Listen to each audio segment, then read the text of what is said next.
Welcome back to Unplugged. We are so excited to be back filming again in 2024. We have got some of our Up North 2024 speakers. So we're starting off with Ben Gallagher from Luxe Collective. Ben, I'm so excited to have a chat with you. So to start off, can you tell us a little bit about you and Luxe Collective's story? We buy and sell pre-loved luxury goods. So we started in 2018 when I was still in school, and then I left school, went full-time with it. I actually had a couple of jobs before that I got sacked from both of them. So I was like, okay, maybe working world's not for me. Started it in 2018 with my brother, and then now we have about 30 team members, 12,000 square foot unit. We have some deals with some of the biggest brands in the world, which is pretty cool. That's really cool. I think it's grown so much, especially in the last, I feel like it's... Didn't even say, got like over 2.5 million followers on social media as well. That's insane. Yeah. Really, really cool. So what inspired you to start a second-hand luxury reselling brand, and how did you get started in the industry? Yeah, so the story is that my sister got a pair of shoes for Christmas, and like we never came from a rich family, so she got this designer shoes for Christmas. I was like, how the hell is she getting them? And I found out they were £100 from Gallagher Collective, which is essentially similar to what we do. They're more of a marketplace, they're more of a tech company. So then I was like, oh, I'm still in school, I can buy and sell stuff in my local area and make some money. And then we started making some serious money, and we were like, oh God, this could be a proper business.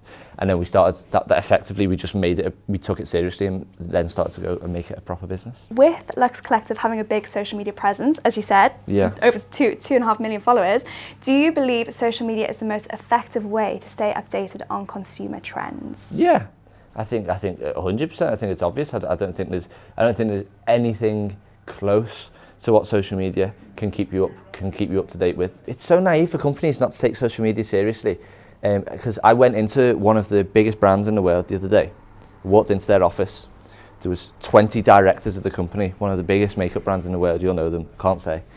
Walked in, all the directors were asking me about social media, and it is crazy how little they know. It's just bonkers, it's crazy to me. So yeah, 100% it is number one for consumer trends. Agreed. How has the introduction of selling through TikTok Shop influenced Luxe Collective's business growth, and do you see yourselves continuing to use TikTok Shop? I wasn't expecting that question, because we only started TikTok Shop about a month ago, so that's a new question. I know. No, I see it on my feed.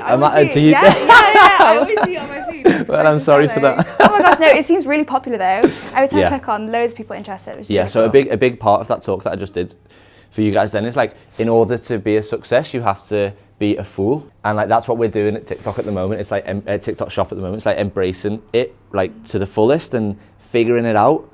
And yeah, every time we've been on TikTok Shop this month, we've been number one in the UK. Wow. So it's a serious game changer for us. We've actually flipped our whole business model in the space of a month's worth of data because we worked out it's I don't know if I can say this. It's fine, it's my company. It's 3 times cheaper to sell on TikTok Shop than it is through e-com and through Facebook and Instagram ads. So it is just bonkers, the amount of change that we've made in this past 2 weeks, I would say. What are some of the biggest challenges that you faced in the second-hand luxury market, and how did you overcome them? Biggest challenges we face still now is that it's so operationally heavy. So like, from so the item has to come in, then we have to authenticate it, then we have to input it into our system, then we have to pay for it, then we have to clean it, then we have to photograph it, then we have to store it, then we have to sell it on TikTok, then we have to send it out. So it's so operationally heavy, and we're always trying to come up with like efficiencies of how we can make it not operationally heavy. But I do think the more we scale, the more like tech we're going to have to look at and see how we can implement it just to make our lives easier, because it's a nightmare sometimes. That sounds like a lot of work. Yeah. And to finish up, what would be your one piece of advice that you'd give to any aspiring entrepreneurs?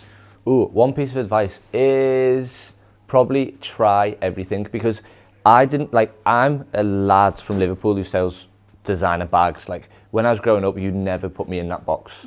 And it's not a box, it's like a box with an open lid. Do you know what I mean? Like it's like putting yourself in a box because of what you liked in the past. It shouldn't be the case, because if I was to do that, then I would be like football physiotherapist or something right now, do you know what I mean? So like just try as much as you possibly can, because you'll never know what you might enjoy and what your future could be. Amazing. Thank you so much, Ben. That was really, really insightful, and we'll see you next time.